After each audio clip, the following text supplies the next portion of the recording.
Well, thank you so much for joining us today. Here it is, a Thursday. I'm Marlon Bolding, your tour guide to the ag commodities.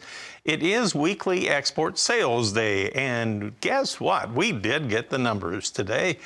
Haven't been used to that too much here lately. Let's take a look at what we had from USDA here this morning. So here we go. All right, topping the list, corn with sales this past week of, believe it or not, 672,000 tons. The trade was looking for 275,000 to maybe 800,000 tons. So I guess that qualifies as being right in there. Let's take a look at the soybean number. 973,000 tons sold this past week. Now that did include a few net reductions for the next marketing year to Tunisia, but it was only 30,000 tons. All in all, it was just a hair over 1 million tons that were sold this past week, and then you take those reductions off of that. So pretty strong. The trade was looking for, at the top end, maybe 850,000. So we exceeded expectations on the soybean sales. We'll see how the trade reacts. Soy meal, 236,500 tons. On soy oil, that was a bit of a problem because it had net reductions overall of about 4,300 tons. The wheat, 250,100 tons were sold. The trade was looking for 175 to 500,000. So that would be right in there in the middle of the range of guesses. Also on the grain sorghum, cotton, and rice, we had numbers there.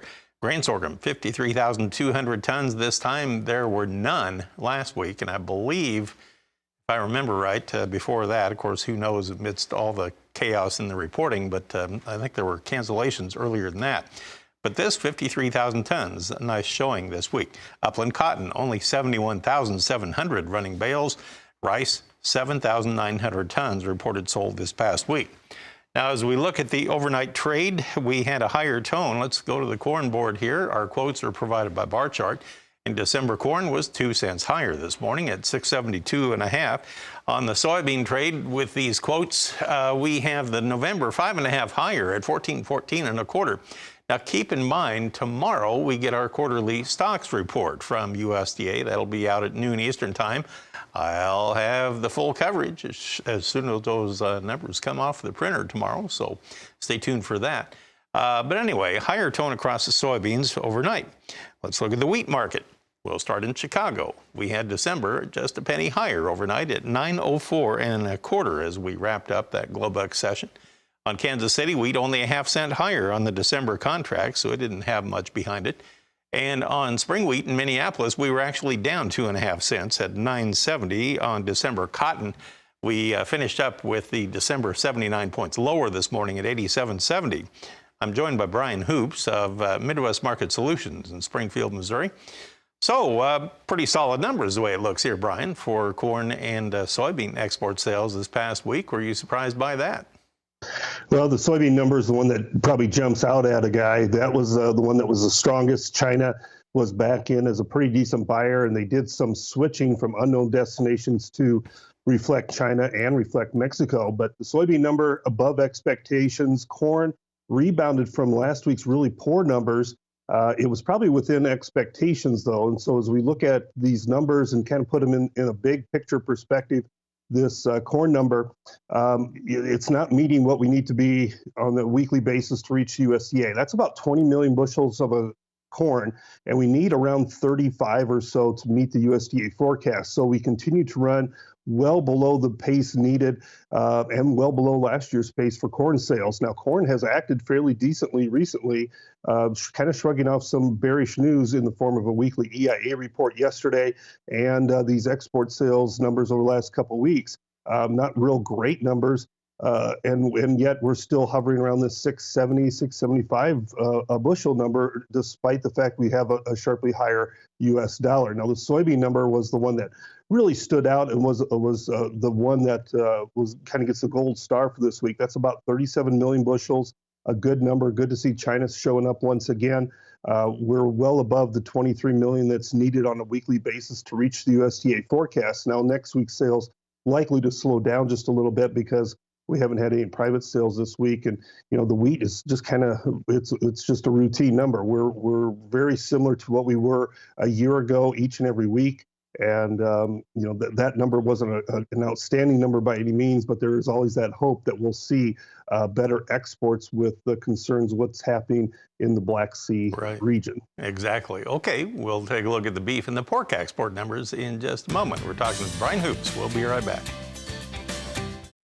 As I mentioned, we had beef and pork export sales numbers reported this morning by USDA. And let's see what they were. Well, you know what? We had beef sales at 22,100 tons, and we had pork sales at 34,400 tons for this past week. Let me take a look into the fine print here. Let's see who bought what. On the beef, the biggest buyer, South Korea, at 7,300 tons, and China bought 6,000 tons of U.S. beef again. Japan, 3,500, Canada, 1,200, and we had Mexico in there for 1,100 tons. Now, on the pork side, the biggest buyer was Mexico at 23,700 tons. We had South Korea at 2,900, and China was in there for 2,000 tons of U.S. pork last week. And Japan bought 1,800 tons, Canada 1,400. That's your buyer list of the major buyers here this past week. All in all, I believe, Brian, these numbers were both higher than what we had a week ago. Am I correct? Yeah, absolutely, Marlon. Yeah, these are decent numbers, I thought. A nice rebound from what we've been doing on a normal basis for beef and for pork. So may get a little boost out of this on the opening this morning. As far as our pork goes, you have the quarterly hog and pig report this afternoon. We should have a little short covering, I think, going into that. It looks to be a little bit friendly, and that hog market's just been in such a free fall that it's probably time to see just some sort of a short covering taking place ahead of that report.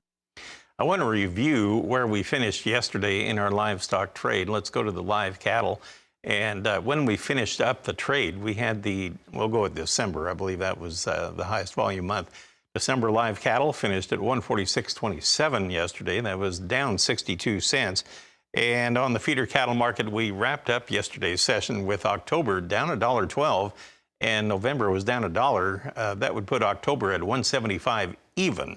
On the close yesterday, and that was off of its daily high by about $1.65. These markets are really struggling here on the cattle. And on lean hogs, you had October higher by 67 cents, but again, I think your volume is in December, and it was down 42 at 75.82. Interesting how the far out deferred months were over $1 lower. Why was that yesterday?